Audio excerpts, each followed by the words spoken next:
Good evening, everyone. My name is Doug Burson. I'm a CPA, and I specialize in working with small businesses just like yours. So I've been getting a lot of questions the last few days on just what is an FTE, how do I calculate it, and does it really even matter? So tonight, we're going to take the time to go through that, tell you what they are, tell you how they've changed, tell you how to calculate it, and then go through a few examples and actually show you, not just tell you what it looks like, and try to make this simple so you understand. Because one of the things that we know through this whole process, we've learned this very, very well, that no matter what I tell you today, it's probably going to change, and it's most likely going to change in ways we may not have even thought about. So if you're finding value in our videos, go ahead, please hit the subscribe button right now. Stay tuned because we're going to keep you up to date. I know there's more coming, and I'm going to try to keep you informed with real news,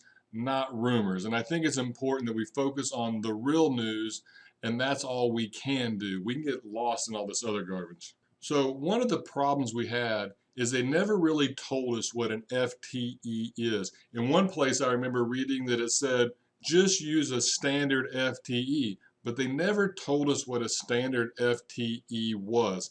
Now I assumed it was probably just like it was in the Affordable Care Act, but they never actually defined it. Well, last Friday we finally got paperwork, and they've actually told us how to calculate the FTE. So what if you filled out your form and you didn't understand an FTE?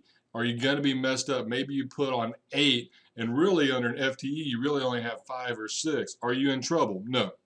It's going to be okay. We can correct that on the form, and we're going to go through that. Okay, so finally we do have that guidance, and what they've told us is for an average FTE for each employee, enter the average number of hours paid per week, divide by 40, round the total to the nearest tenth, and then the maximum is capped at 1. You're saying, what in the world did you just say? Well, here I'm going to give you an example. So in this example, we have Steve. And Steve has worked an average over our 8-week period of 42 hours. So under that definition of divide by 40 with a maximum of 1, we divide 42 by 40 and a maximum is 1. So over the last 8 weeks, Steve is the equivalent of 1 for an FTE. Now our next person is Jane, and Jane is part-time. Jane works 15 hours. So the way this works is we take 15 hours, we divide it by 40, and that equals 0.38. So Jane equals 0.38 hours, or not hours, 0.38 employees. Now for my third person here, we've got John. And John works 20 hours and 12 minutes on average for the last 8 weeks. So we've added up all his hours, divided it by 8 weeks, and the number came out to 20 hours and 12 minutes. So what they said is divide by 40 and round to the nearest tenth. So a tenth of an hour, 60 minutes, divided by 10 is 0.6. So in this example, John has worked an average of 20.2. 6 minutes plus 6 minutes is 12 minutes. I know it's basic math, but I just want to make sure it's clear. 20.2. So when you take 20.2 and divide by 40, John is the equivalent of 0.51. Okay? So we had Steve is 1, Jane is 0.38, John is 0.51, and so we have an average of 1.89. Now we're going to do the same thing no matter how many employees we have. We're just going to take the average. So what you're going to do is you're going to look at last year's average, and I want you to know that I'm going to cover the 8-week period in our next video, so stay tuned, and we'll go through how to know when to calculate it. So I don't want to get bogged down in that. I want to focus on the FTE and make sure you guys understand it. But we're going to do it for both the prior period that we're using to start with and the period now. And just because we filled out the application for the loan wrong, that's going to be okay. We can fix it on this because it's going to have both the beginning and the end. And we'll do another video, so stay tuned where we actually go all the way through the application. But I want to give that application another week to simmer just to see what else they throw at us to make sure that we're actually doing it right. Because I remember when I did the original application, put a whole video out for you guys, woke up the next morning and SBA had already changed the video. And I have a feeling we're going to get the same thing here. So let's sit through the weekend, enjoy Memorial Day. But I wanted you guys to have an understanding of this going into it. But you said, man, that sounds complicated, Doug. And it can be.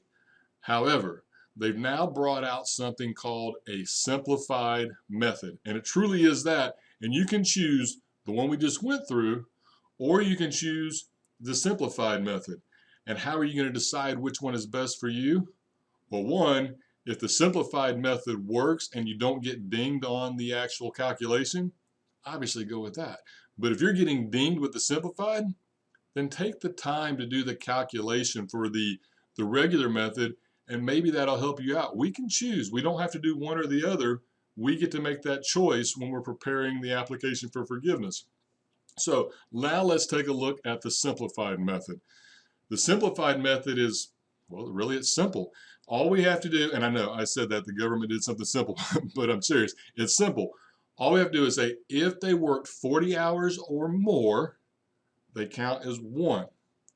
If they worked less than 48 hours, that means 39 hours, 59 minutes. If they work that or less, then they're a half an employee. Now, if it's 39.5, I'm going to round up, but you understand what I'm saying. That's the guidelines. So if they're less than 40 hours, it's a half, all right? And maybe I shouldn't have said that, so ignore what I just said.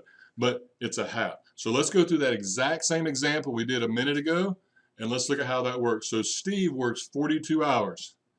That's 40 or more, one. Same as in the other scenario. But Jane still worked 15 hours. She's a half, all right? In the prior example, she was 0.38. You can go back if you want to double check me. She was 0.38. Now, John worked 20 hours and 12 minutes. In this scenario, I don't have to worry about the tenths of an hour and all that nonsense. It's a half, right? And so in that scenario, we had one for Steve, a half for Jane, a half for John. We have the equivalent of 2 FTEs. Now you're saying to yourself, well, 2 looks better than 1.89. Not necessarily. You're going to need to look at your average from the period that we're starting with, and then the average from our covered period. And once again, we'll do covered periods in the next video. So come back and watch that, and we'll talk about that later. But you're going to need to look at both of them and see which way works out best. If you've kept the same all the way through, then the simplified method is going to be the way to go. Make life easy, and you're good to go. So that's really the two methods, and it's not that bad. But what happened if, like a lot of our clients, they just weren't able to reopen? And so you got the number from last year, and you just now got to open, right? This week you're opening up. Maybe some of you last week, maybe some of you a couple weeks from now, and you just opened back up. So there's no way I can have an average for this time frame that's going to work out. Well, it's okay. They've said we can fix it. As long as we get our full-time equivalents back up to the number that we used when we calculated for the first number from last year, if we get our employees back up to that number by June 30th, so that means we've still got a month based on today to get them back up to that number. So if you had a full-time equivalents last year of 5, and right now you've got 2, you've still got till June 30th to get back up to 5 and not get dinged. And why does this matter? Well, if you had, keep it simple, 10, and now you've only got 5, you're at 50%. That means your forgiveness amount is going to be cut in half, and you're going to have to pay a lot of the PPP back. But if you're at 10 and you get it back to 10, we're not going to get dinged on that calculation. You're still going to have to have spent the money, and that's a different scenario.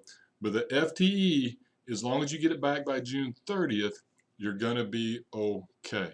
So I think it's important you understand that. Hopefully that made it clear. Hopefully those examples are going to do you some good. Like I said, come back, subscribe, hit the bell. That way when I let the other video come out that talks about the 8-week period, the covered and the alternative, you're going to want to see that because there's some new stuff there, and I think it's going to be helpful if you see how that works too. So I hope you guys have a wonderful Memorial Day weekend, and we'll talk to you again next week.